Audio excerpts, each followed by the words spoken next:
Então, nós vamos dar início à nossa tarde. A pauta de hoje é tratar de direito empresarial e empreendendo nesse momento de crise.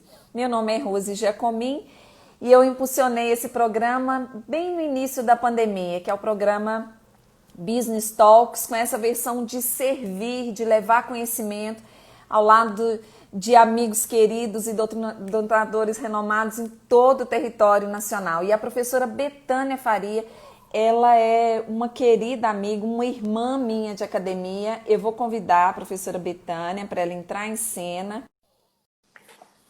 E nós vamos tratar nessa tarde de propriedade intelectual, nesse momento de pandemia, empreendendo com todos os desafios, não é, Bê? Seja muito bem-vinda! Que Oi, alegria! Que alegria te ver do outro lado! oi, professora, tudo bem? Minha amiga do coração. Vocês estão conseguindo me ver? Sim, sim, tô te Ah, vendo. que... Linda, linda, linda, linda, linda! Ai, pessoal, não sei nem descrever a emoção que eu sinto de estar aqui do lado dessa minha amiga, essa trilha sonora maravilhosa. E acho que, assim, primeiro eu queria dizer, né, da sua hombridade, da sua beleza, em me convidar para esse projeto tão lindo, né? Que a gente vê nesses momentos tantas pessoas buscando se aproveitar de algumas situações, né? É, inclusive, né, hoje a gente tem vários noticiários, aproveitando o criminalista que está aí, noticiários criminais relacionados à pandemia, e você escolheu servir, isso é muito lindo. E eu acho que por isso que a nossa amizade ela começou com isso, né? Com um propósito. Então, assim, mais do que uma pessoa que eu admiro, né? Uma empresarialista como eu, nós estamos aqui sempre unidas por uma causa. E por isso eu estou aqui à disposição de você e de todos os nossos colegas que estão aí. Eu já conheci um pouquinho do perfil da nossa turma. Acho que nós vamos ter hoje um bate-papo bem bacana. Eu estou à disposição de vocês, tá? Alegria é toda nossa. Você, B, eu olho para você e eu vejo muita luz, mas mais do que isso, muita eficiência, porque na nossa área de direito empresarial, os desafios eles são imensos, né? Sim, E a gente não tem uma legislação unificada, igual muitas grandes áreas conseguem navegar, e o nosso código comercial, que boa parte dele já foi revogado, só ficou o direito marítimo. Então, o sim, nosso desafio é justamente debruçar nessa temática, que é espinhosa, mas ao mesmo tempo é tão essencial, não é? Ainda bem que o Código Civil recepcionou boa parte aí no formato de direito privado, e aqueles que estão na sim, graduação, não é? Inclusive já sinalizaram para a gente o artigo 966 e seguintes, eles já passaram por eles ali em relação ao direito empresarial.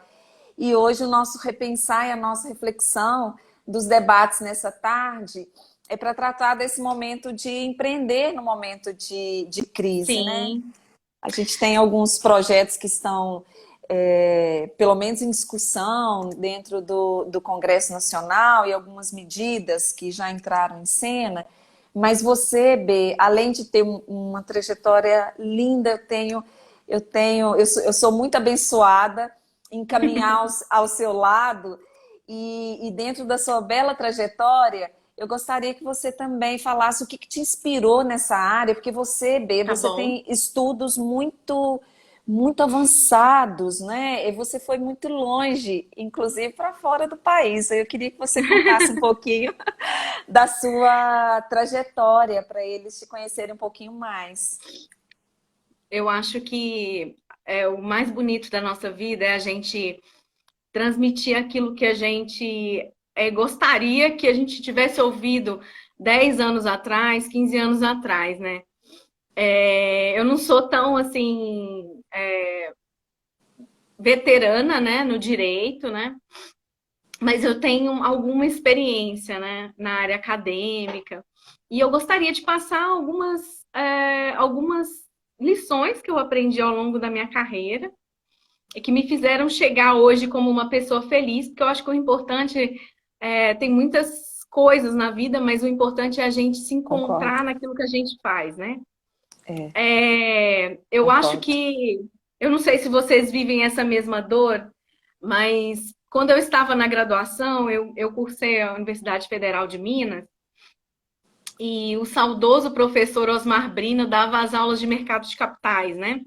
Uhum. E quando eu me vi naquelas aulas, éramos dois ou três, porque o professor Osmar, ele era tão inteligente que ele não obrigava ninguém a ficar na sala de aula. Falava assim, olha, gente, vocês fazendo as provas, tá tudo bem, eu não vou cobrar presença de ninguém. E eu achei aquilo assim, gente, será que o que isso vai impactar na minha vida, né? E eu comecei a me apaixonar pelo direito empresarial ali naquela cadeira, né, do professor Osmar Brina, que é o pai de muitos mineiros aí na É rotina mesmo. do direito empresarial. E, e vi aquele mercado tão distante, né? Nossa, o mercado de ações. E ao mesmo tempo eu estudava ali naquela casa de Afonso Pena, eu atravessava a Avenida Afonso Pena e tinha uma extinta Bolsa de Valores, Minas Gerais, Espírito Santo e tal. Eu falava assim, gente, quando que eu vou conseguir, né, aplicar todo o meu conhecimento ali numa bolsa, né, trabalhar numa bolsa com essa disciplina que eu amo? E eu posso dizer que o direito empresarial me trouxe para essa trajetória. Foi um caminhar longo, né? Mas eu consegui chegar onde eu queria e hoje eu lido com projetos educacionais na Bolsa. Então, eu sou muito feliz no que eu faço e que tem tudo a ver com propriedade intelectual. E nós vamos conversar muito sobre propriedade intelectual hoje. Além dessa trajetória na graduação, a educação sempre me moveu e você sabe muito bem disso, que assim é o meu Verdade. propósito de vida, né? Eu acho que É, assim, como você costuma dizer, né? Aquela mosquinha que pica a gente em um determinado momento e a não gente é? nunca mais larga essa vontade de aprender, de querer mais. E isso é muito gostoso, né? E aí foi isso que me trouxe para as pesquisas em direito da propriedade intelectual. Porque, na verdade, eu fiz o meu mestrado em Minas Gerais, nas faculdades Milton Campos, e o meu foco era muito o tratamento da recuperação judicial e os reflexos, né, que o Estado poderia fomentar essa recuperação e a recuperação desses créditos. Foi Uhum. algo assim que eu me debrucei, foi muito interessante. Foi até uma época que eu era servidora pública, e eu lidava muito com a questão de precatórios, então eu pude trabalhar essa interseção Que dos legal. precatórios com a preservação da empresa, foi uma pesquisa muito bacana. Mas quando eu vim para São Paulo e eu comecei a fazer as disciplinas do meu doutorado, eu comecei com uma disciplina muito singular que ela chamava Metodologia da Pesquisa em Direito Comercial. Olha, E essa disciplina era uma cadeira da professora Sheila Neder. E eu comecei a debruçar nos estudos do professor Modesto Carvalhosa, lidar com os alunos do professor legal. Modesto Carvalhosa, beber dessa fonte. E logo depois dessa disciplina veio a disciplina de propriedade intelectual com o professor Newton Silveira, que é a pessoa que, assim, na minha visão, mais se debruçou em direito intelectual de propriedade intelectual no país, né? Ele tem grandes contribuições tanto na trajetória do Acordo TRIPS, algumas legislações que a gente pode falar hoje, né, com bastante acuracidade. E eu me apaixonei quando ele falou a seguinte palavra: cultivares. Eu não sei o que que isso significa para vocês, mas aquilo para mim foi como se eu estivesse retornando para as aulas do Ó, professor Brina. Num outro aspecto de desafio. Meu Deus, eu preciso entender isso, porque eu nunca me debrucei sobre isso. Eu acho que a nossa escola mineira não tem muito essa cara de dar esse olhar de empresa dentro da universidade. A gente é uma coisa que a gente precisa muito no Brasil, né, fomentar. E o Verdade. direito da propriedade intelectual, ele vem para isso, né? Para proteger o empresário, proteger o inventor e, sobretudo, no nosso aspecto de direito empresarial, o sub-ramo do direito da propriedade intelectual é o direito do inventor mesmo, o direito da propriedade industrial, né? Que são os inventos, são as patentes, são as marcas, que diante dessa crise econômico-financeira que a gente vê, de recuperações judiciais, de falência, são os ativos mais valiosos da empresa. Então, eu vejo muita gente classificando os créditos da falência, da recuperação judicial. Isso é muito importante a gente saber, até para a gente poder atuar na advocacia, saber os direitos dos nossos clientes, saber manejar, fazer um planejamento. Mas é importante a gente saber valorar aquilo que foi construído pelo empresário ali com todo suor e lágrimas, né?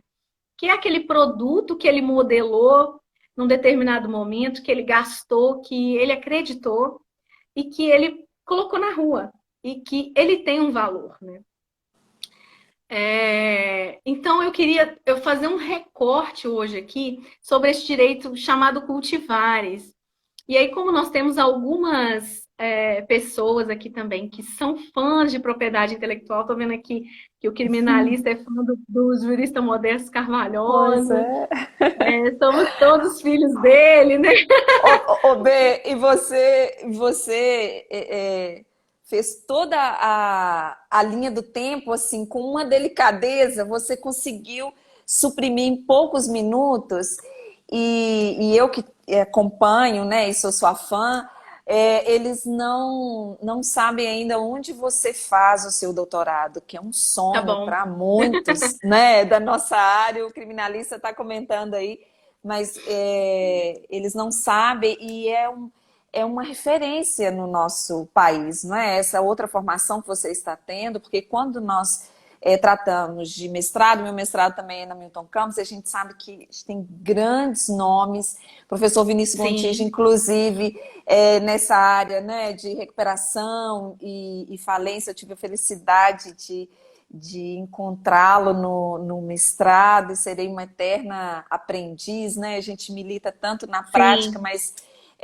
acaba sendo tão espinhoso porque você não tem, nem sempre tem oportunidade de ter uma vara especializada para lidar com essas questões isso, empresariais, não é, B? Nos grandes isso, centros a gente tem, mas no interior geralmente não tem, não é? Então, é um é, magistrado que às vezes não tem tanta habilidade, então daí a importância de um profissional da área, né? isso. Na verdade, assim, eu sou uma mineira radicada em São Paulo já há 5 anos. E desde o primeiro momento que eu pisei aqui, o meu primeiro domicílio foi em Campinas. Eu acho que a gente tem esse afã de falar domicílio, porque a gente qualifica, né? A gente se qualifica. É, muito. É, E aí, a primeira coisa que eu quis foi, gente, eu preciso procurar alguma coisa para continuar o meu estrito sensu, né? Que eu tinha acabado de defender o meu mestrado, isso era agosto. Eu vim para cá em setembro de 2015. E aí comecei a frequentar já as aulas do doutorado da USP, as aulas específicas, que foram essas que eu acabei te falando. Então, realmente, assim, para mim foi, na verdade, um baque inicial, porque foi um nível muito alto que eu vi de alunos de graduação já em estudos super avançados do direito empresarial, pessoas fazendo pesquisas na Índia, pesquisas em bancos Que legal, ingleses. Então, era que algo muito legal. sofisticado que eu realmente tive esse acesso que me trouxe uma bagagem muito legal, sobretudo para entender que o doutorado ele ia ser um momento de aprendizado que eu ia ter que realmente esquecer que eu era mestre e que eu era uma eterna estudante, que ali aqui a gente tem uma cultura muito interessante aqui nas universidades estaduais aqui, que é um incentivo muito forte dos alunos da graduação fazerem um doutorado direto ou um doutorado sanduíche. Então, a gente, mesmo com mais de 30 anos, você vai lidar com pessoas super jovens, super inteligentes, super capazes, que estão ali querendo contribuir também. Então, isso trouxe uma visão de mundo muito interessante para mim, porque eu já queria muito estudar nessa área de inovação, eu Legal. tinha muito interesse nessa área, e foi muito interessante para mim, porque eu consegui unir esta marca de propriedade intelectual com uma marca de inovação. E aí eu fiz a cola de uma formação também acadêmica com uma formação de negócio. MBA, eu trabalhei em uma ação e agreguei todo esse conhecimento para poder realmente ser uma pessoa que não seria aquela pessoa que ia dar os pareceres, mas que ia encontrar soluções para os problemas, né? E aí foi bem Incrível. interessante essa trajetória, foi bem legal para mim. Tá sendo, né? Tem muito É, que viver.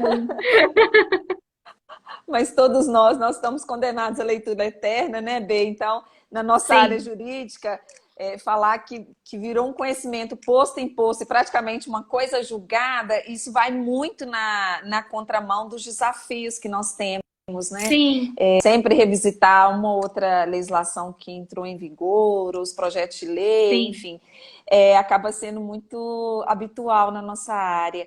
E para entrar no tema que você domina muito, e eu vou te estender tapete vermelho, vou ficar do lado de cá te aplaudindo, aqueles que estão nos acompanhando, se tiver alguma dúvida, vocês podem enviar os questionamentos para a professora Betânia. Nessa noite eu sou anfitriã da professora Betânia e eu vou ficar do outro lado monitorando e vou passar para essa joia rara, para esse talento que está ao nosso lado aqui hoje. E B, falando no nosso tema, quando nós tratamos, por exemplo, dessa propriedade intelectual, e desse momento, fazendo esse contraponto. Olha, empreender em momentos de crise, o desafio já é muito grande. A pandemia, ela reforçou um cenário que ele já estava negativo para muitos, que eles não conseguiam ter solvência ou caixa por muitos dias. E aí nós estamos há mais de 4 meses, quando a gente olha para sim, trás, não é? Se não for uma atividade essencial, e se não tiver condições de trabalhar no formato remoto, esse agente econômico ele ficou sim, paralisado. Então, a chance de sobrevida dele ali é muito grande. Mas o que eu visualizo na prática dessa sua especialidade, que ela é tão singular para quem está na área de direito empresarial e na prática de direito empresarial, um núcleo muito específico, que às vezes nós temos de propriedade intelectual invenções ou iniciativas que eles não deram o próximo passo em relação ao registro. Então, como nós sim. temos uma plateia que ainda está na graduação e a gente eleva um pouquinho o discurso, mas eu queria que você falasse um pouquinho as questões do registro, até onde a gente deve ter esse cuidado ou não, e depois para esses que estão passando um momento de crise, de repente ter esse olhar generoso também para a sua propriedade intelectual, pensando inclusive em crédito, em solvência, como que isso pode ajudá-lo? Tá bom. Eu acho que eu deixei um assunto para trás que você me perguntou, deixa eu só, que eu me lembrei. Em relação a São Paulo, essa questão da Câmara Especializada é uma questão que eu recomendo que os nossos colegas, sobretudo o pessoal que está na graduação, que não tem muito essa vivência, fique de olho, porque são decisões que, na verdade, são emblemáticas. Então, hoje mesmo a gente teve uma decisão super importante, eu acho que não vem ao caso, não reflete sobre propriedade intelectual, mas eu recomendo que vocês acompanhem essas notícias que vêm da Câmara Especializada. A gente tem autores renomados que são juízes nessa Câmara, né? Por exemplo, o professor Marcelo, ele é juiz nessa Câmara. Então, eu acho que é super interessante a gente ficar de olho nessa Câmara. Em Legal. relação à vontade de inovar, o que eu vejo, na verdade, são algumas situações, né? Eu acho que o interessante do direito da propriedade intelectual é que ele faz uma convergência muito forte de uma gama de conhecimentos. Então, é um profissional, na verdade, que ele tem que transitar por várias áreas. Por quê? Porque, por exemplo, o próprio direito regulatório, o direito da concorrência, há alguma certa discussão se ele estaria abrangido pelo direito da propriedade intelectual. E isso eu vou explicar por quê. Porque, por exemplo, quando a gente vai registrar uma determinada cultivar, e a gente tem algum processo ali que possa envolver alguma questão de fusão e aquisição, ele é sujeito à análise do CAD também. Então, ela é uma matéria de tamanha relevância que nós temos até impactos assim em relação ao direito da concorrência. E isso também nos leva a pensar no direito administrativo, no direito da propriedade intelectual. Porque, por exemplo, existe uma empresa brasileira, eu não sei se vocês conhecem, que chama Embrapi. Essa empresa chamada Embrapi, ela tem um contrato de gestão, né, com o governo, e ela tem ali uma autonomia e ela é uma aceleradora de várias iniciativas de inovação. Então, o que acontece? O empresário que quer inovar num determinado setor, ele vai procurar a Embrapi, e naquele determinado momento, a Embrapi vai atuar como uma agência de fomento, ela vai localizar algum centro de pesquisa. Ela, por exemplo, hoje eu acho que ela tem 52 centros de pesquisa no país. A própria USP-ESAL, que é um exemplo disso, ela tem um núcleo de pesquisas avançados em cultivares.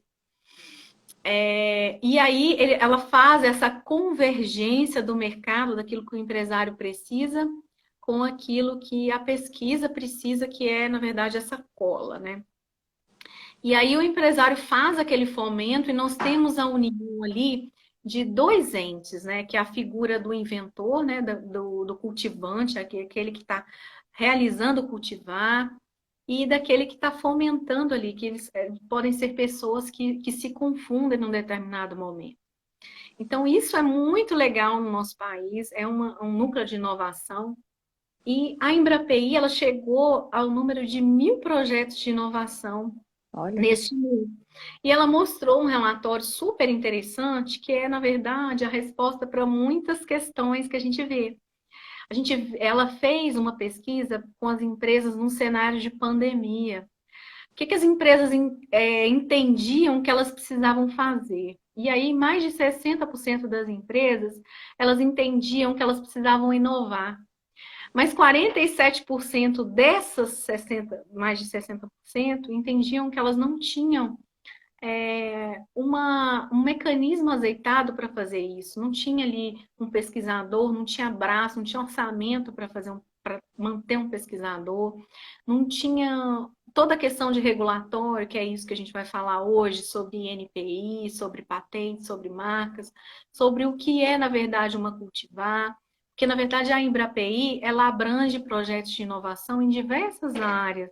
Eu estou puxando um pouco a sardinha para a minha área do cultivar, mas nós temos ali projetos de IoT, projetos de inteligência artificial, projetos de software, que também são sujeitos a patentes, né? Que nós vamos conhecer também. Então, alguns projetos, por exemplo, relacionados à própria pandemia de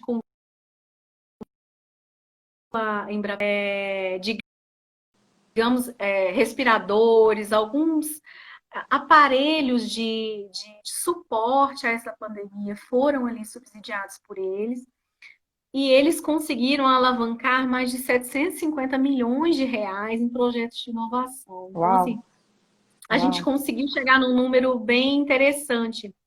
E essa semana, com a própria divulgação da live, eu tive conhecimento de uma pesquisadora lá na própria USP-ESAL que falou assim, nossa, eu desenvolvo projetos com cultivares utilizando a Embrapi, a gente tem Embrapi lá dentro, e o caso dela são pesquisas com fungos relacionados à cana-de-açúcar.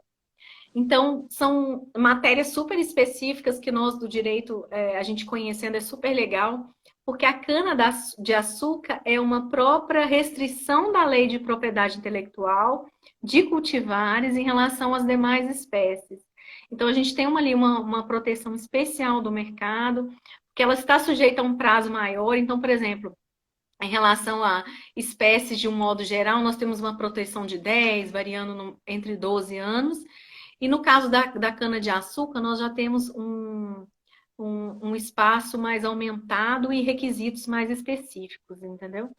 Então, eu acho super interessante e esse direito de proteção a essas sementes, a essas espécies de cultivares é muito importante para o nosso agronegócio, professora. E, assim, é muito importante a gente salientar nesse momento de crise que o nosso agronegócio ele conseguiu alavancar grande parte da nossa sustentabilidade. Então, assim, a Federação, a CNI, acabou de lançar em março uma pesquisa mostrando um crescimento de 3% do nosso agronegócio, e a força do agronegócio para sustentar o nosso país, né? A força aí dessas commodities, né?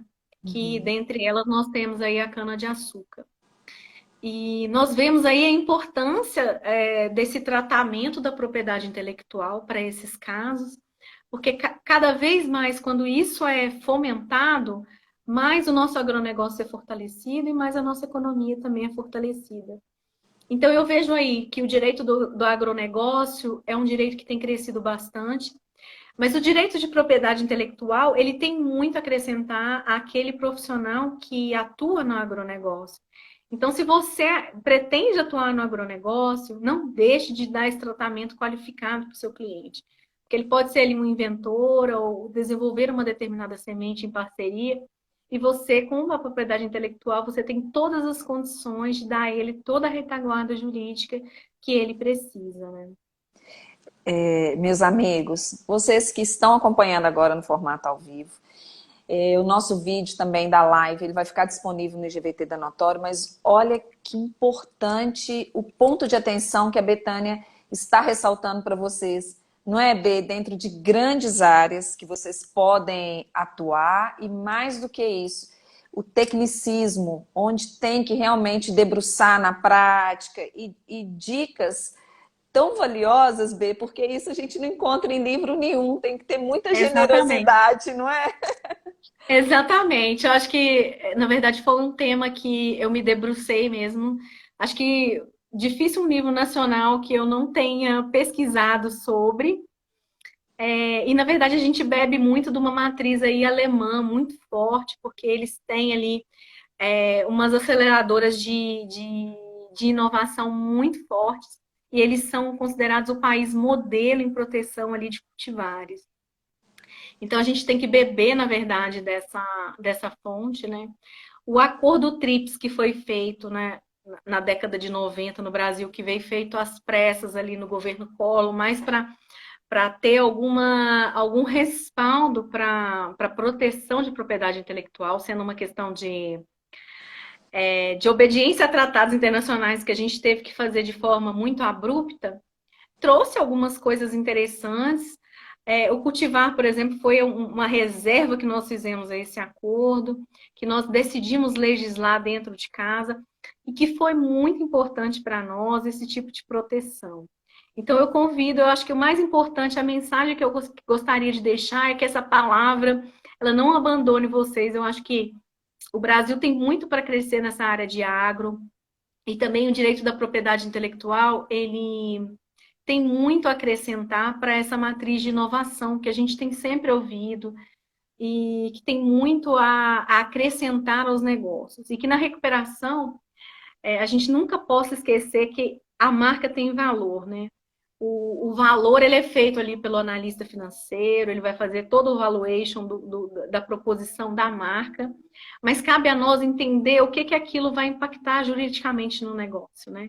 E entender qual o valor daquela marca, se a gente pode segregar aquela marca em unidades de negócio, porque, por exemplo, nós temos casos super importantes na recuperação judicial da livraria leitura mesmo, nós tivemos ali a estante virtual, que era uma unidade de negócio, uma startup completamente com vida própria, que foi adquirida pela Magalu. Então, ele teve um dinheiro, né, entrando ali por pagamento dos credores, ali para uma unidade de negócio, para uma ideia que foi concebida, que foi patenteada, que foi resguardada. Então, isso é super importante, esse tipo de vendas de unidades isoladas, a gente estuda bastante em recuperação judicial, mas, na verdade, o que sobra ali, aquele resto, né, aquele que a gente suga, na verdade, é um intelectual, né, aquilo que o legado deixou como aquela perspectiva do negócio. O B, eu vou te interromper só um pouquinho, a gente vai dar seguimento ao seu raciocínio jurídico, mas é que passou agora na nossa linha do tempo, um amigo muito querido, tanto meu quanto seu, que é o Dr. Leonardo Barbosa, passou por aqui. Então, Léo, receba o nosso beijo, nosso abraço, assim, bem Beijo, virtual. um beijo. Não tem nem Ele o que já, falar, né? não é, Bê? Ele em breve ele vai passar aqui também pelo Business Talks, porque o dele é o direito desportivo, né, Sim, Bê? Sabe muito. E como as especialidades na nossa área jurídica, quando você faz a imersão e domina muito determinado instituto, você deixa, por analogia, de talvez atuar no formato de um clínico geral, mas a especialidade, ela te motiva a estudar sempre mais aquele tema, né? Para você realmente ser uma propriedade ali do assunto, ou você dominar tanto o assunto, e quando você consegue participar de algum debate, alguma temática, igual o Léo vai passar por aqui, assim como a gente está tendo a oportunidade de ficar ao seu lado, que é a nossa joia rara, de falar de propriedade intelectual, fala de uma forma tão generosa e tão natural, que já faz parte da sua essência, não é? Como acadêmico, como vivência prática, isso já integra o seu caminhar, né, na sua trajetória.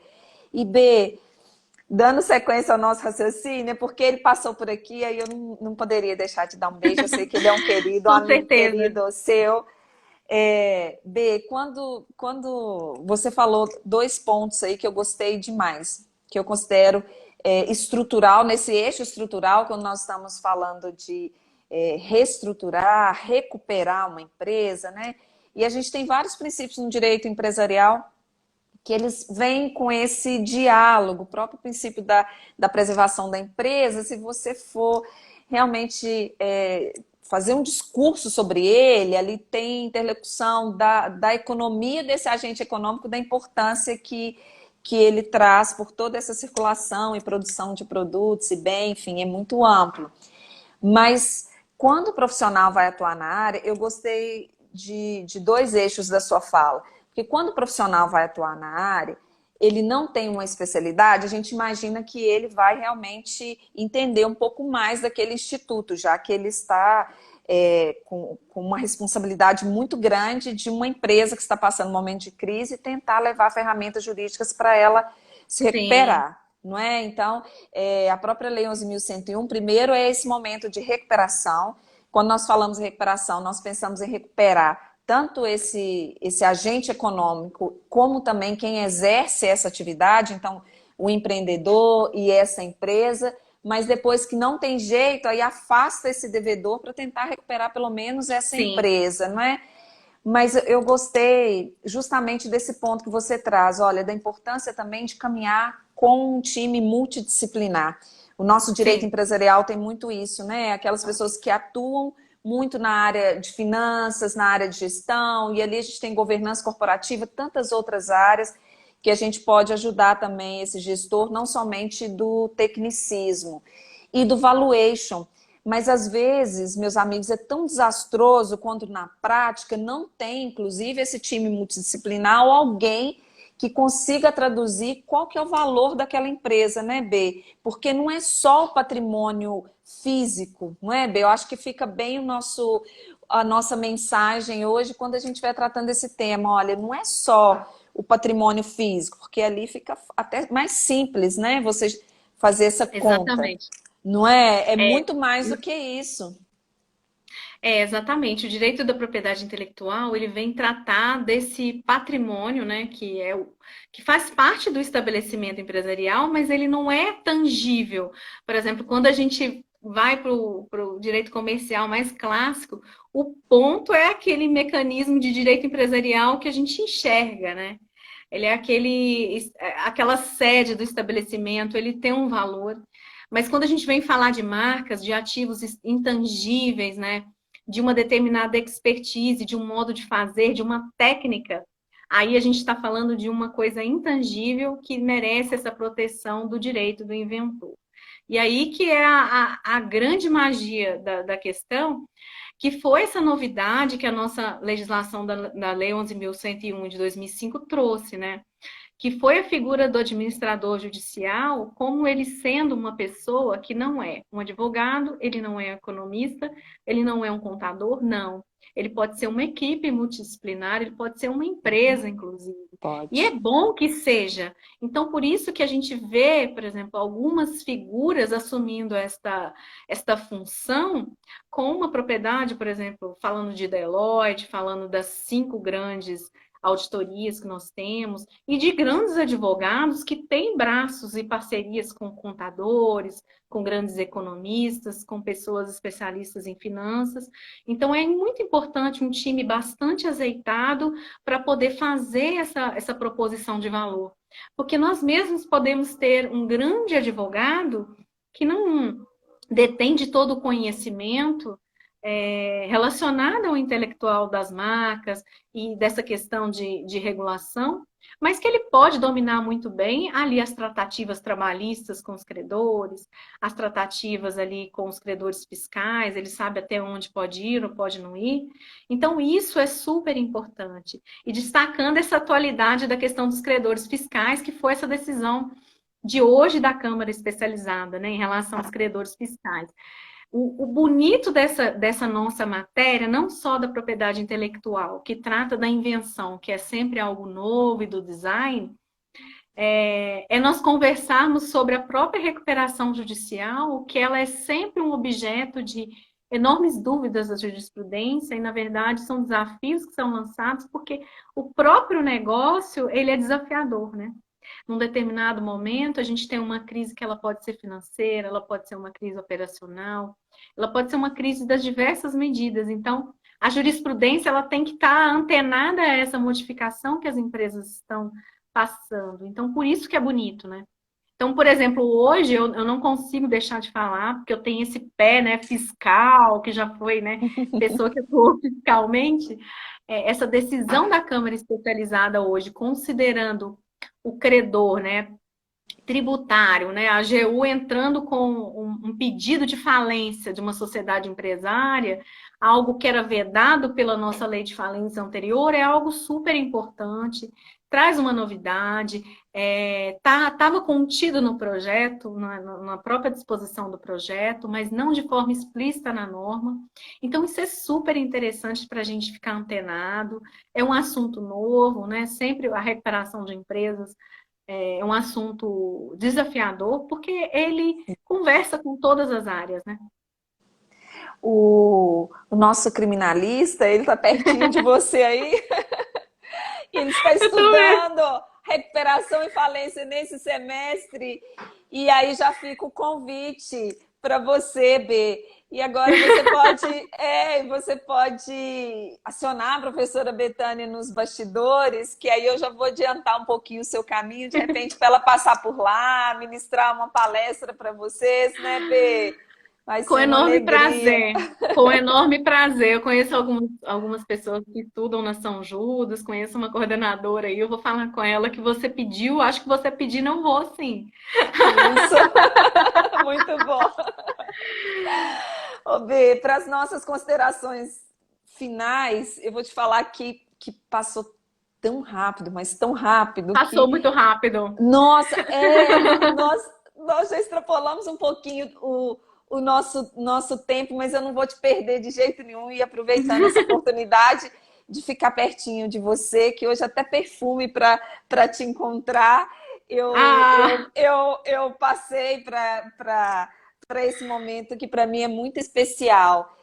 Para suas considerações finais, minha querida, o que não pode faltar, tanto no direcionamento dos estudos para aqueles que já atuam, que já são advogados que se interessaram, quais são as dicas que você dá, para aqueles que ainda estão na graduação, de repente um eixo de pesquisa, sim. e o que não deu tempo, você fica à vontade, estendendo tapete vermelho, o palco é todo seu.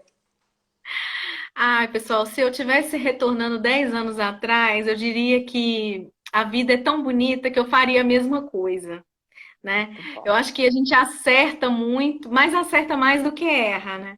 Então, foi difícil para mim, um pouco difícil, porque não era uma disciplina que eu tive, né, na graduação, eu precisei correr atrás de muita coisa, mas eu tive muita coisa positiva também, eu acho que eu tive uma formação global que me ajudou muito, então isso eu fico muito feliz, sou muito grata por tudo que eu passei, por todos os lugares que eu passei. A dica que eu daria para vocês é que cada vez mais nós, enquanto advogados, e sobretudo as pessoas que querem atuar em direito intelectual, da propriedade intelectual, pessoal, nós temos um mercado enorme, nós temos mestrados super interessantes, pesquisas estrito Gostei. sensu.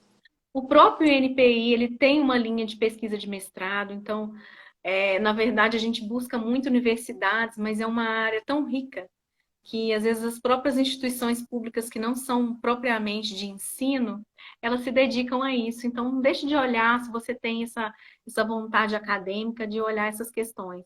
E, na verdade, é uma questão que ela está muito nos tratados internacionais.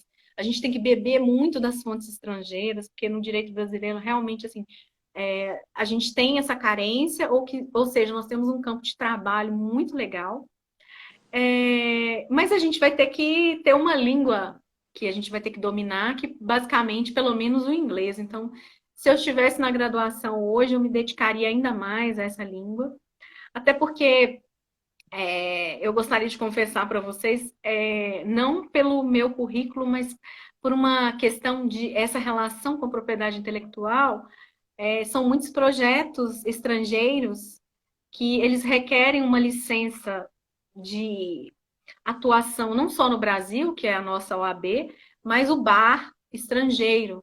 Então, se vocês são pessoas jovens que estão dispostas a morar, a fazer um LLM fora do país, busquem essa área de pesquisa, corram atrás. É uma área que vai te permitir, às vezes, morar aqui no Brasil e trabalhar em projetos lá fora.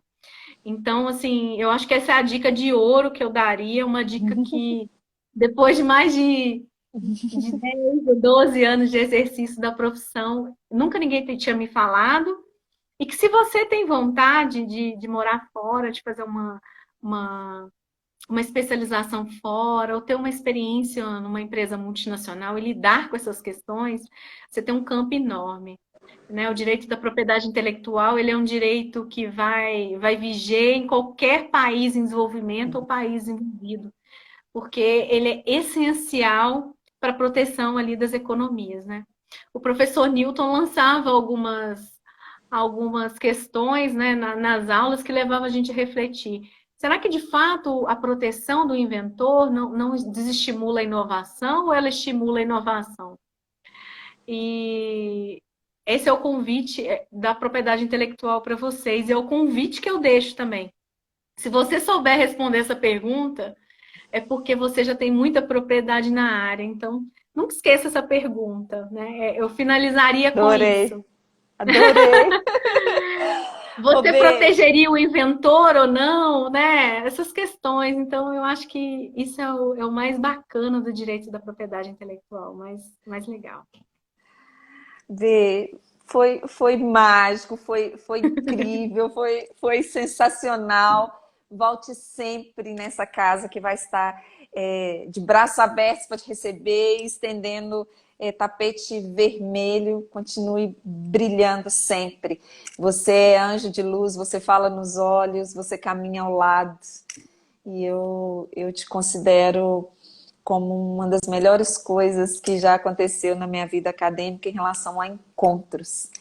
E eu te encontrei e eu jamais vou te perder.